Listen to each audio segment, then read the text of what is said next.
तन्वी अश्विन भाग 4. तन्वी आणि अश्विनच्या मैत्रिणीला आता जवळजवळ 4 महिने झाले होते, पण त्यांनी अजूनही एकमेकांना बघितलेलं नव्हतं की त्यांना त्याची कधी गरजच पडली नव्हती.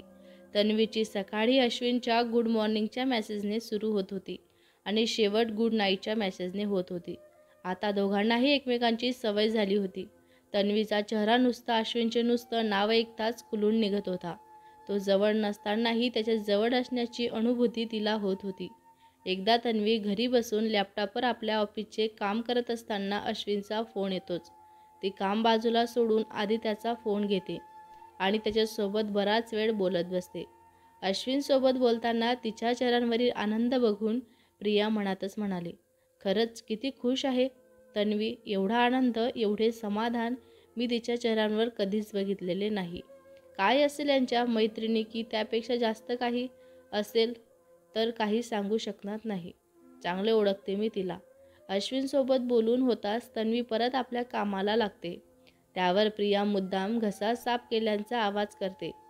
त्यावर तन्वी सहज लॅपटॉपमधून मान वर करून प्रियाकडे बघत म्हणाली, काय झाले खोकलायला? मॅडमचे लक्ष आहे वाटतं. मला वाटलं मी घरी आहे की काय ती विसरलीस. काय म्हणायचे आहे मला माहीत आहे. मी फक्त कामात व्यस्त होती म्हणून तुझ्याकडे माझे लक्ष नव्हते. असं होय, कामात व्यस्त होय. अश्विनसोबत तर मॅडम जवळजवळ अर्धा तास बोलल्या. तेव्हा नव्हते का त्यांना काम? आणि आता आमच्यासोबत बोलायचे म्हणले तर मॅडम कामात व्यस्त आहे. हे काय ग प्रिया? मी त्यांच्यासोबत बोलत होती कारण आज तो मला रात्री फोन नाही करू शकणार होता, कारण रात्री तो कुठल्या तरी सिक्रेट मिशनवर जाणार आहे आणि त्याचा फोन बंद असणार आहे. प्रिया म्हणाली, असं होय. मी कुठं काय म्हणली तुला?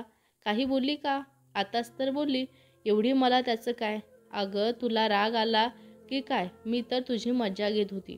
सॉरी जर तुला राग आला असेल तर. मलाही कुठं राग आला, मी सुद्धा तुझी गंमतच करत होती. त्यावर दोघीही हसतात. प्रिया तिला विचारते, तन्वी एक गोष्ट सांग, तुला कधी अश्विनला बघायची इच्छा होत नाही किंवा त्याची तुला बघायची? तन्वी म्हणाली, नाही ग, मला असे नाही वाटत आणि त्याला सुद्धा असे काही वाटत नाही. तो खूप नॅचरल आहे. शिवाय तो खूप बिझी असतो. त्याला कधी या मिशनवर कधी त्या मिशनवर जावे लागते आणि तरीसुद्धा तो मला न विसरता फोन करतो. खरंच खूप चांगला आहे तो. मलाही कुणीतरी मिळालं जो माझ्यासोबत बोलतो, जो माझ्याजवळ असताना माझी काळजी घेतो आणि तसेही बघून प्रेम केले जाते, मैत्री नाही. प्रिया म्हणाली, बरोबर आहे तुझं, पण तुला कधी असे वाटत नाही त्यांच्यासोबत तू रोज बोलतेस तो प्रत्यक्षात कसा दिसत असेल? त्याचा आढावा एवढा कणखरपणा आहे, तो प्रत्यक्षात बोलताना कसा दिसत असेल? तू त्याच्याबद्दल काही फील करतेस का? तन्वी म्हणाली, नाही ग प्रिया, असे काही नाही. आणि मला हेही कळत आहे तू मला काय विचारण्याचा प्रयत्न करत आहे. हे तुला चांगल्याने माहीत आहे की मी का नाही म्हणते ते. त्यामुळे परत हा विषय माझ्यासमोर पुन्हा नको. तो माझा एक चांगला मित्र आहे, तेव्हा उगाच कसले कनेक्शन जोडण्याचा विचार करू नको. एवढे बोलून तन्वी परत आपल्या लॅपटॉपवर काम करू लागते. प्रियाच्या लगेच लक्षात आले की तन्वीला चांगलाच राग आलेला आहे. त्यामुळं ती तिला म्हणते, तन्वी सॉरी यार, जर मी तुला हर्ट केले असेल तर. यापुढं मी हा विषय परत कधीच नाही काढणार. त्यावर तन्वी तिला म्हणाली, इट्स ओके डिअर, चल आपण जेवण करूया. मला जाम भूक लागलेली आहे. आणि हो, आज काय बनवले जेवणासाठी? आज ना मी तुझ्या आवडीचे वांग्यांची भरीत, भाकरी आणि ठेचा बनवलेला आहे. अरे बरेच दिवसांनी आपण दोघी एकत्र जेवणार नाही का? तर रोज एकटं जेवावं लागतं. आणि हो, जेवण झाल्यानंतर आपण आईस्क्रीम खायला बाहेर जायचं. त्यानंतर दोघीही जेवण आवरून बाहेर आईस्क्रीम खायला जातात. रात्रीचे 10 वाजलेले असतात. त्यांच्या अपार्टमेंटमध्ये काही अंतरावरच आईस्क्रीमचे शॉप होते. दोघे आईस्क्रीम खातच असतात तर तन्वीच्या समोर राघव पांडे त्याच आईस्क्रीम शॉपमध्ये आपल्या बायको आणि मुलीला घेऊन आलेला असतो. तन्वी बघताच तो तिच्या समोर येतो. तन्वीला वाटले आता परत हा आणखीन काय बोलायला आला असेल, कारण आधीच त्याने तन्वीला धमकी दिली होती की तिला तो सोडणार नाही म्हणून. त्यामुळं ती थोडी घाबरलेलीच होती. तो तन्वीला हळूच म्हणाला. राघव म्हणाला, मॅडम थोडे बाहेर चलता का? मला तुमच्यासोबत महत्त्वाचे बोलायचे आहे. त्यावर तन्वी त्याला जरा ओरडूनच म्हणाली, मला नाही बोलायचे तुझ्यासोबत, चालता हो माझ्यासमोरून. त्यावर तो तन्वीला गयावया करत म्हणाला, मी येथे नाही बोलू शकत, माझी बायको आणि मुलगी येतेच आहे. त्यावर तन्वी त्याच्या बायको आणि मुलीकडे एकदा बघते आणि ती बाहेर जायला तयार होते. ती प्रियाला म्हणाली, प्रिया आलेच मी. आणि ती राघवसोबत दुकानाच्या बाहेर जाते आणि त्याला खसकावून विचारते, बोल, काय बोलायचे आहे ते, माझ्याकडे वेळ नाही. त्यावर तो तन्वीच्या समोर हात जोडून उभा राहतो आणि म्हणाला, मला माफ करा तन्वी, माझी खूप मोठी चूक झाली.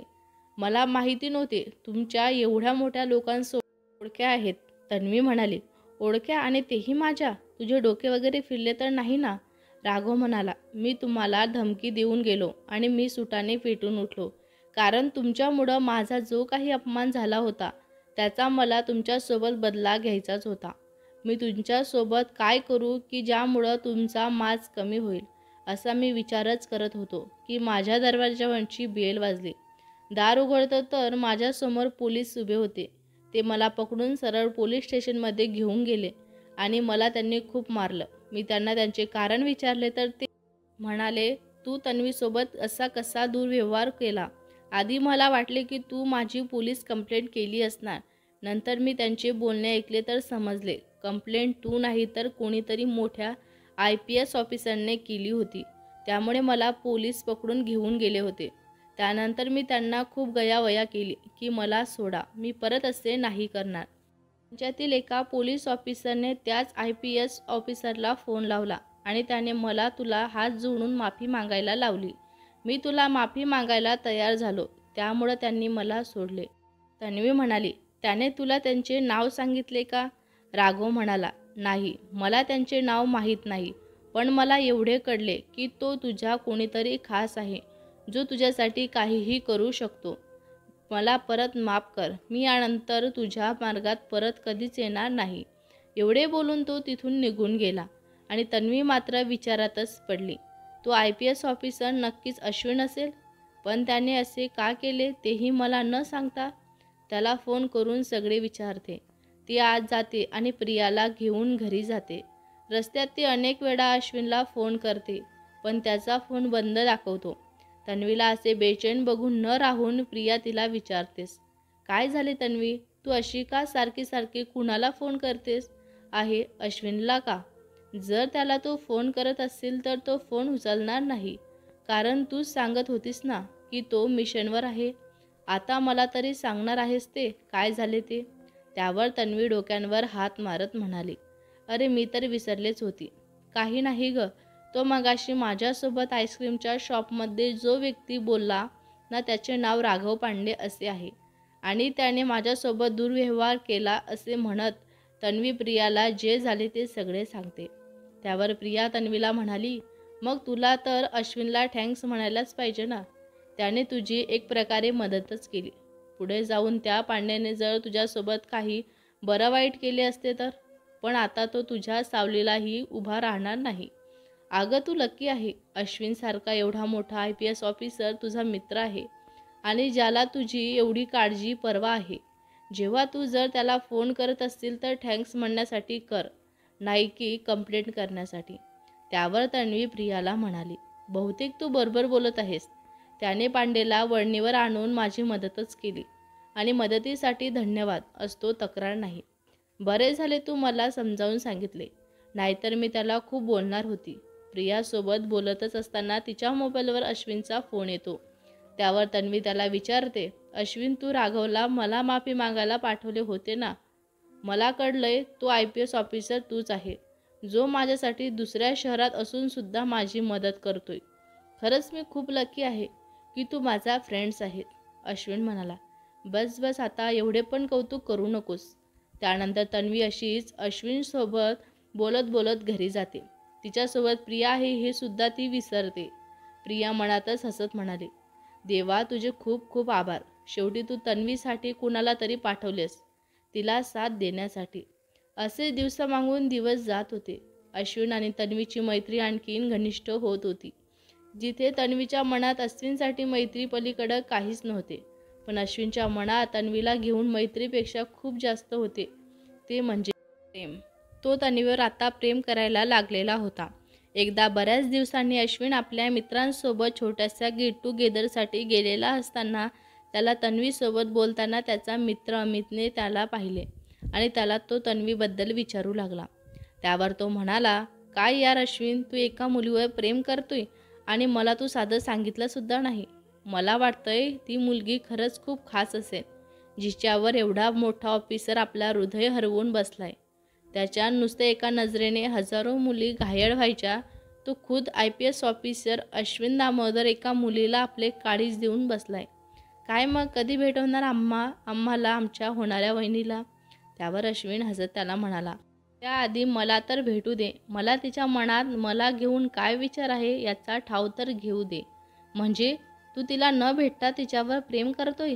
हे काय आहे ते आधी मला स्पष्ट सांग.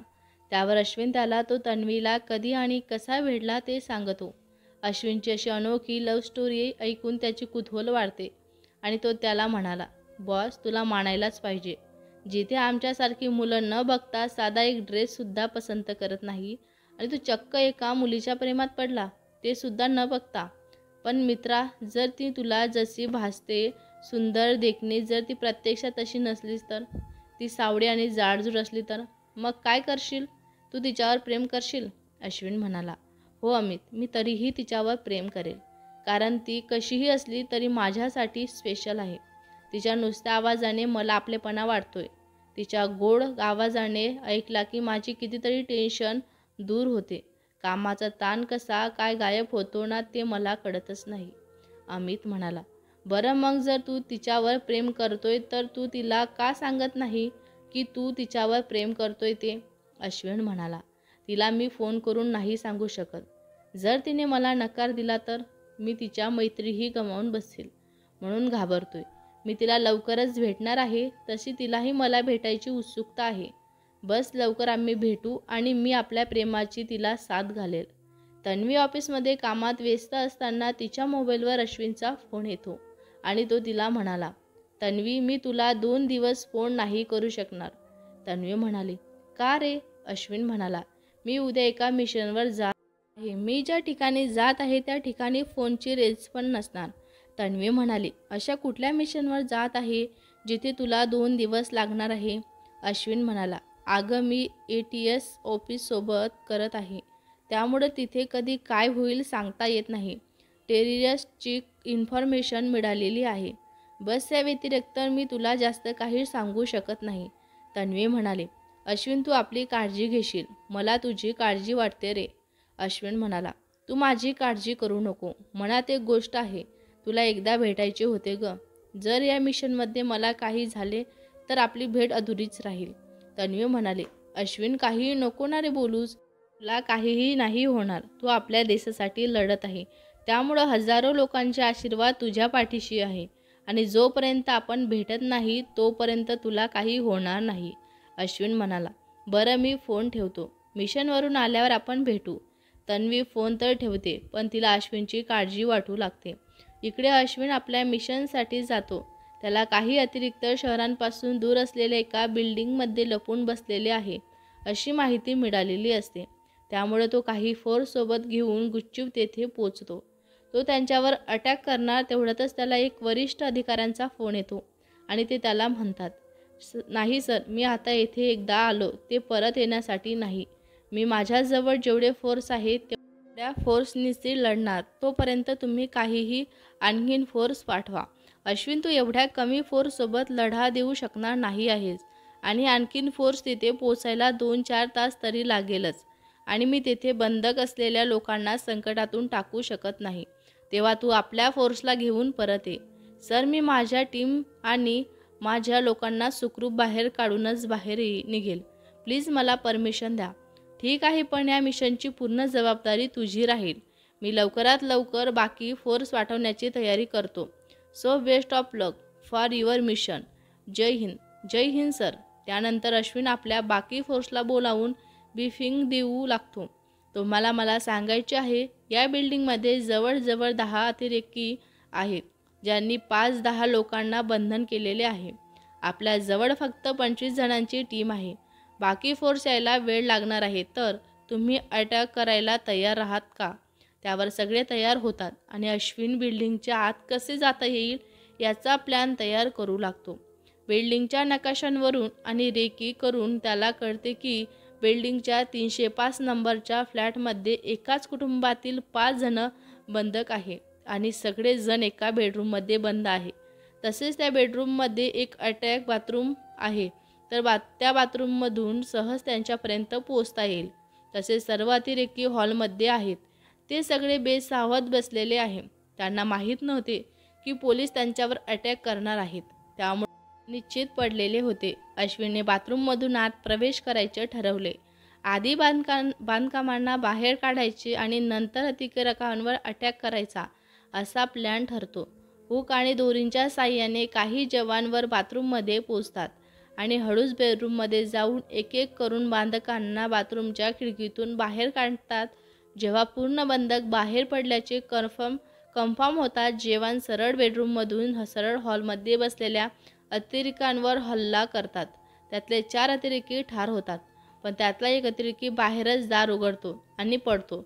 पण बाहेरील सगळ्या फोर्सने त्याला घेरा घातलेला होता, पण तरीही ते अतिरेकीसुद्धा त्यांच्यावर परत वार करतात. त्यात काही जवानसुद्धा जखमी होतात.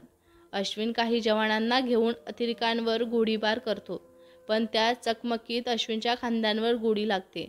पण तरीही तो त्याकडे दुर्लक्ष करून गोळीबारांवर सुरूच ठेवतो आणि एक एक करून सगळ्या अतिरेक्यांना ठार करण्यात यश येते. अश्विनचे मिशन यशस्वी होतं, पण त्यात काही जवान आणि अश्विन जखमी होतो.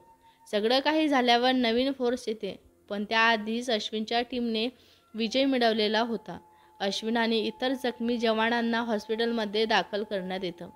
अश्विन ऑपरेशन करून त्यांच्या खांद्यांची गोळी काढली जाते. तिकडे तन्वी अश्विनला फोन लावून बघते, तर कारण आत्ता त्या गोष्टीला 2-3 दिवस झालेले होते. तर तन्वीला वाटायचे अश्विन मिशनवरून परत आला असेल. त्यांचा एकदा पण फोन आलेला नसतो, त्यामुळं ती त्याला फोन करून बघते. रिंग जाते, पण तो काही फोन उचलत नाही. त्यामुळं ती खूप घाबरलेली होती. तिला भीतीने कापरे भरत होते. अश्विन फोन उचलत नाही याचा अर्थ त्याला काही झाले तर नसेल ना, असे काहीतरी वाईट विचार तिच्या डोक्यात भिनभिनत होते. त्यामुळं ती परत उदास होऊन बसली असताना प्रिया तिला त्याचे कारण विचारते. त्यावर तन्वी तिला सगळं सांगते. प्रिया म्हणाली, हे बघ तन्वी, तू घाबरू नकोस, त्याला काहीही झालेलं नसणार आहे. त्यांच्या फोनची रिंग जात आहे ना, याचा अर्थ तो मिशनवरून परत आला असेल. आता फोन उचलत नाही तर तो बिझी असेल. त्याला वेळ मिळाला की तो तुला परत फोन करेल. प्रिया किती समजूत काढत असते, तेवढ्यातच तन्वीचा आवाज येतो, तर तो फोन अश्विनचाच असतो. ती तशीच घाईतच फोन उचलून अश्विनवर ओरडत असते. अश्विन, तू स्वतःला समजतोस काय? आता काय माझा जीव जाण्याची वाट पाहत होतास की काय? एक फोन तर करायला पाहिजे होतास ना. तुझ्या काळजीने इकडं मी 2 दिवसापासून झोपली नाही. सारखी फोनकडं बघत होती की कधी तुझा फोन येईल आणि कधी नाही. आणि तू मात्र मिशनवरून परत येऊन मला एक फोनसुद्धा केला नाही आणि एवढे बोलून लढू लागते. त्यावर अश्विन हळूच तिला बोलला, तन्वी, मी तुला फोन करणारच होतो, पण मी हॉस्पिटलमध्ये आहे. हे ऐकताच तन्वी किंचाळलीच आणि म्हणाली, हॉस्पिटलमध्ये? काय झाले अश्विन तुला? मला मिशनमध्ये गोळी लागली म्हणून मी हॉस्पिटलमध्ये आहे. पण तू काळजी करू नको, आता मी ठीक आहे. तुझे फोन आले तेव्हा मी झोपलेलो होतो. तुझे मिस कॉल बघितले म्हणून मी तुला फोन केला. आजच मी शुद्धीवर आलो आहे. पण तन्वी, तू मला एक सांग, तुला माझी इतकी काळजी का वाटते? आपण अजून भेटलो कुठं? भेटल्यावर काय होईल? गप्प बस एकदम, म्हणतो. मला का काळजी नाही? काळजी नको तर काय करू? मित्र आहेस तू माझा, भेट मग तुला सांगते. पण त्याआधी आराम कर. अश्विन म्हणाला, आता आराम नाही, आधी तुला भेटायचंच. तसेही आता मला आराम करायला सुट्टी मिळणारच आहे. मी आधी घरी न जाता तुला भेटायला दिल्लीला येणार. ये तू सुद्धा 2 दिवसांच्या सुट्ट्या घे काय?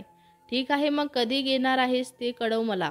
पण त्याआधी तू बरा हो, काळजी वाटते रे तुझी. ठेवते फोन, आराम कर. Get well soon dear. Bye, take care. दोघेही फोन ठेवतात.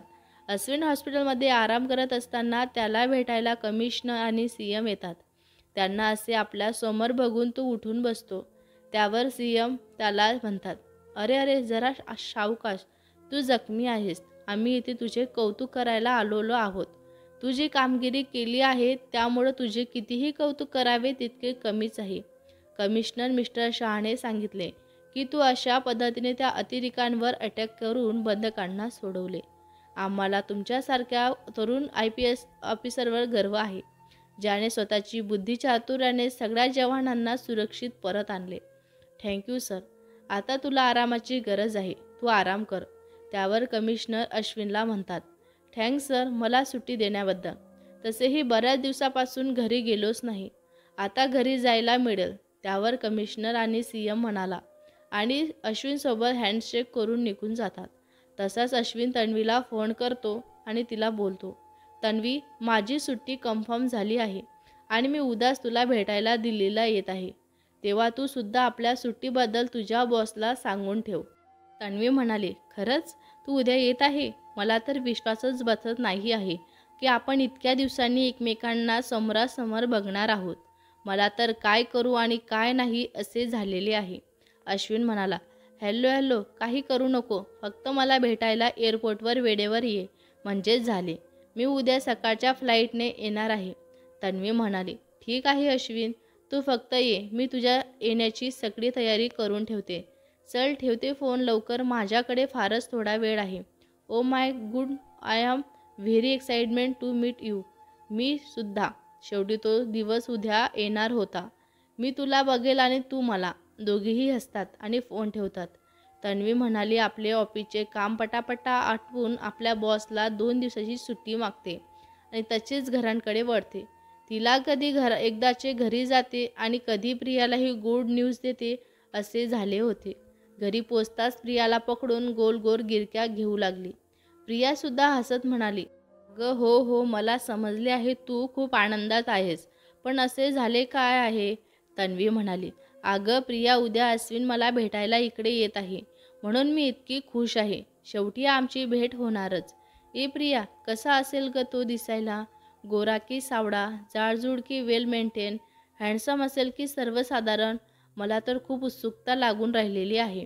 प्रिया सांग ना, मी उद्या काय घालू की त्याला ते आवडेल? म्हणजे वेस्टर्न की इंडियन? आणि हो, हेअरस्टाईल कशी करू? मेकअप तर मी लाईटच ठेवणार आहे, नाहीतर त्याला वाटेल तो येणार म्हणून मी उगाच मेकअप थोपून आलेली आहे. आणि जेवढे मी त्याला ओळखते त्याला सगळेच कसे नॅचरल आवडतात. तन्वी, मी तुला पहिल्यांदा इतकी आनंदी बघितले. अशीच आनंदी राहा. दुष्ट नको लागायला तुला. माझ्या वेडीची दुष्ट लागायची तुला. आनंदाने अशी म्हणून आपल्या डोळ्यांचे काजळांचे ठीक तन्वीच्या कानामागे लावते. काहीही काय ग प्रिया, आपल्या लोकांची कधी दुष्ट लागते का? बरं तन्वी, चल आपण शॉपिंग करायला जाऊया का? तुझ्यासाठी आणि अश्विनसाठी काहीतरी गिफ्ट घेऊया का? तन्वी हो म्हणून लवकरच तयार होते. दोघेही शॉपिंगला जातात. तन्वी अश्विनसाठी छान असा परफ्यूम घेते आणि त्यानंतर तन्वी अश्विनच्या राहण्यासाठी एका 5 स्टार हॉटेलमध्ये बुकिंग करते आणि त्या रूमला छान डेकोरेट करून घेते. त्यानंतर दोघेही घरी जातात. पण अश्विनच्या नुसतं येण्याच्या नावाने तन्वीला काही झोप येत नाही. ती सकाळची वाट बघत असते. तिकडे अश्विनची व्यवस्था काही वेगळीच नसते. तो सुद्धा तन्वीला बघायला आतुर झालेला होता आणि तो तर तिला प्रपोज पण करणार होता. तो झोपायला जातो पण इकडून तिकडून कड बदलवतो, पण झोप काही येत नाही. कशी येणार, कारण झोप त्याला सोडून कधीच लांब गेली नव्हती. दिवस उजाडतो. अश्विन दिल्लीसाठी निघतो.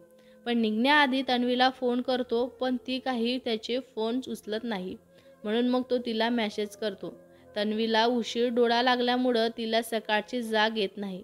उठताच ती मोबाईलवर बघते. त्यात अश्विनचे 5-10 मिस कॉल आलेले दिसतात. ती बघते तर तिच्या इनबॉक्समध्ये अश्विनचा मेसेज दिसतो. तो मेसेज वाचताच ती डोक्यावर हात मारत म्हणाली, घे तन्वी, आणखीन झोप आता. काय करतेस? तुला आधीच उशीर झाला. तुला एअरपोर्टवर पोचायला अर्धा तास लागणार आहे. तू तयार होणार कधी आणि पोचणार तर कधी? आणि आता तर त्याला मी फोनसुद्धा करू शकत नाही. तन्वी तशीच धावत प्रियाच्या बेडरूममध्ये जाते आणि तिला जोरजोराने हलवू लागते.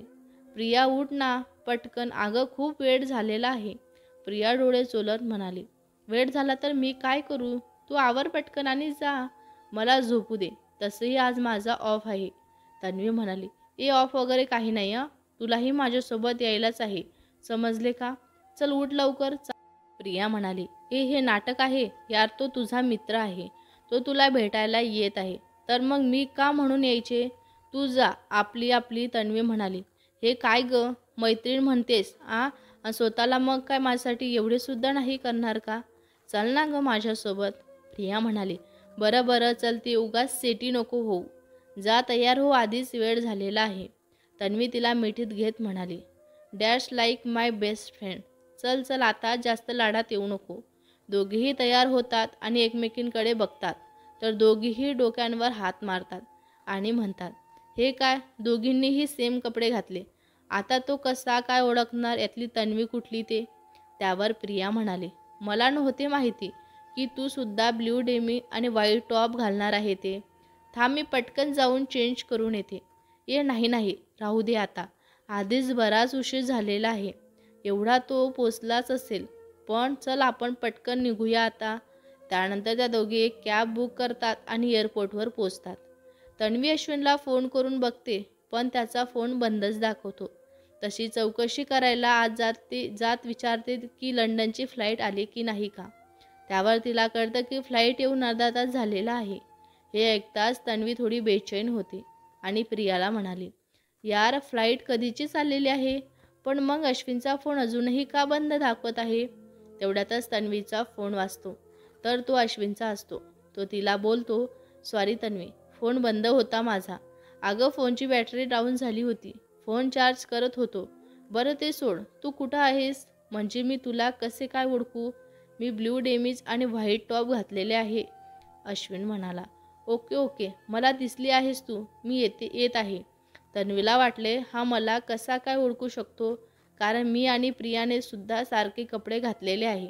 त्याने प्रियाला जर मी समजले असेल तर? तन्वीला सुद्धा अश्विनला बघायची उत्सुकता झाली होती. तेव्हा ती फोन ठेवून त्याला बघू लागते. तेव्हा तिला दुरूनच एक उंच गोरा अगदी रुबाबदार असा तरुण दिसतो. त्याने रेड कलरचा शर्ट, ब्ल्यू रंगाचा डेमिज, डोळ्यांवर गॉगल घातलेला असतो, त्यामुळे तो एखाद्या बॉलिवूडचा हिरोप्रमाणे भासत होता. पण तन्वीच्या स्वतःच्या डोळ्यांवर विश्वास बसत नव्हता. अश्विन इतका हँडसम आहे ते. प्रिया तर त्याला बघतच राहते. न राहून तन्वीला म्हणाली, तन्वी, हा जर अश्विन असेल तर तुझी तर लॉटरीच लागली. काय हँडसम आहे यार. तुला जर हा बॉयफ्रेंड म्हणून नको असेल तर माझा नंबर लावून दे ना प्लीज. तन्वी म्हणाली, शटअप यार, काहीही काय बोलतेस तू? आधी कन्फर्म तर होऊ दे की तू अश्विन आहे ते. बघू मला ओळखतो की तुला की समजतो. तर तरुण हळूहळू तन्वीच्या अगदी समोर येऊन उभा राहतो आणि आपला हात समोर घेऊन म्हणतो, हाय तन्वी, आय एम अश्विन. दुरून दिसणारा तो हँडसम मुलगाच अश्विन होता. प्रिया मुद्दाम स्वतःचा हात पुढे करत म्हणाली, हाय अश्विन, मी तन्वी आहे. कसा आहेस तू? तेव्हा अश्विन तन्वीकडे बघत म्हणाला. अश्विन म्हणाला, माफ करा हां, तुम्ही मिस तन्वी नाही आहे. तन्वी ही आहे जी माझ्याकडे काही न बोलता टक लावून बघत आहे. हो ना तन्वी? त्यावर प्रिया हसत त्याला म्हणाली, हे पण तू कसे काय ओळखले की मी तन्वी नाही? आम्ही दोघींनाही सेम कपडे घातलेले तरीसुद्धा. अश्विन म्हणाला, मी कपड्यांवरून नाही ओळखले तन्वीला, मी तिच्या डोळ्यात बघून ओळखले. मला बघताच आनंदाने तिच्या डोळ्यातला कडा पाण्याने ओल्या झाल्या. त्या डोळ्यांनी मला सांगितले की तन्वी कोण आहे ते. एवढे दिवस मी जिच्यासोबत बोलत आलो, तिच्या हृदयांच्या ठोक्याने मला सांगितले की तन्वी कोण आहे ते. जिला मी कल्पनेत बघत होतो ती कशी दिसत असावी, तिला मी प्रत्यक्षात बघून समजलो की माझ्या कल्पनेपेक्षा काही वेगळी नाही. तेव्हा माझ्या मनाने सांगितलं, तन्वी कोण आहे. वाव, म्हणायला पाहिजे तुमच्या मैत्रिणीला. तू IPS ऑफिसरसोबत शायर पण आहेस का? By the way, I am Priya, तन्वीची फ्रेंड्स. अश्विनकडे तन्वीकडे बघून म्हणाला, ही जी मुलगी माझ्यासोबत फोनवर घंटोघंटे बोलत असायची ती गप्प का? जिचा आवाज ऐकून मी आपले भान हरपून बसलो, ती आता काहीच का बोलत नाही? त्यावर तन्वी तिच्या डोळ्यात आलेले अश्रू अलगद पुसत म्हणाली, अश्विन, आज मी तुला काय बोलू हे मला सुचत नाही. तुला बघून मी बोलण्याच्या आधी माझे अश्रूच बोलून गेले. आता मी आलो आहे ना, तर आता या अश्रूंचे काहीच काम नाही. ठीक आहे. तन्वी त्याच्या हाताला लागलेल्या जखमेंवर हळूच हात फिरून म्हणाली, तेच लागले होते ना तुला, आता कसे वाटते तुला? अश्विन म्हणाला, तू प्रेमाने हात फिरवला ना माझ्या जखमेंवर, आता बघ किती लवकर बरा होते ते. त्यावर तन्वी हलकेच हसते. अश्विन म्हणाला, ए तन्वी, चल आधी मला राहण्यासाठी हॉटेल बघावे लागेल. फ्रेश होतो, नंतर आपण लंच घेऊ. तू हॉटेलचे काही एक टेन्शन घेऊ नको, मी आधीच तुझ्यासाठी बुक केलेले आहे. अश्विन म्हणाला, अरे वा, तू तर खरंच खूप जिनियस आहे. मला वाटले की सुंदर मुली थोड्या बावळट असतात. तन्वी त्याच्या हातांवर मारत म्हणाले, बावळट कुणाला म्हटले हा? भेटूया पुढच्या भागात. हा भाग तुम्हाला कसा वाटला कमेंट करून नक्की सांगा. व्हिडिओ आवडला असल्यास लाईक करा, शेअर करा. नवीन असाल तर चॅनलला सबस्क्राईब करा. धन्यवाद.